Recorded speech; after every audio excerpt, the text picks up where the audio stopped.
Quan ens enamorem, es donen una sèrie de canvis en el nostre cervell. Alguns dels nostres neurotransmissors, que són els encarregats de transmetre informació a les nostres neurones, pateixen canvis. Primer de tot, s'allibera dopamina, un neurotransmissor relacionat amb el sistema de recompensa del cervell.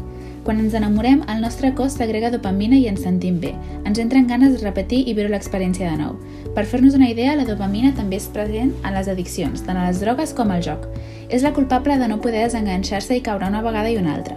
És per això que no és sorprenent que el cervell d'una persona enamorada s'assimili a aquell d'un consumidor de cocaïna. La cocaïna actua sobre els receptors del plaer del cervell en reduir el llindar al qual es disparen. Això significa que ens sentim realment bé de manera molt més fàcil. Veiem el mateix en el cervell dels enamorats, però no és només la cocaïna o l'amor el que ens fa sentir bé. És el fet que qualsevol cosa que experimentem ara activarà més fàcilment els centres de plaer i ens farà sentir bé. A causa d'això, no només ens enamorem de la persona, sinó que també comencem a construir una visió romàntica del món que ens envolta. La segona hormona responsable del sentiment d'enamorament és la serotonina. És el neurotransmissor de la felicitat. La serotonina actua sobre les emocions i l'estat d'ànim. És la responsable del benestar, genera optimisme, bon humor i sociabilitat.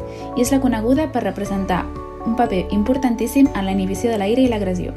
Està comprovat que en els trastorns psicològics com la depressió, els seus nivells es redueixen de forma extrema. Els estudis demostren que la primera vegada que ens enamorem, els nivells de serotonina es desplomen i els centres de recompensa del cervell s'inunden de dopamina. L'efecte és, com hem dit anteriorment, similar al d'una droga altament addictiva. Crea forts vincles en les nostres ments entre el plaer i l'objecte del nostre desig. Per últim, tenim la noradrenalina, un altre neurotransmissor que indueix eufòria en el cervell, excitant el cos i donant-li una dosi d'adrenalina natural. Això causa que el cor ens bategui més fort i la pressió sanguina augmenti.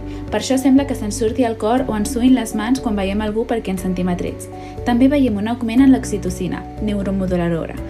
A vegades se'n diu un neuromodulador de compromís, perquè en els mamífers ajuda a reforçar la unió a la inclinació. Sorprenentment, aquestes sèries associades amb l'amor romàntic intens poden romandre actives durant dècades i, si bé hi ha moltes altres característiques fisiològiques i psicològiques que se sumen a la mescla, la veritat és que la ciència encara sap molt poc sobre per què o com funciona l'amor. I no obstant això, d'alguna manera, tots semblem saber-ho quan ho sentim.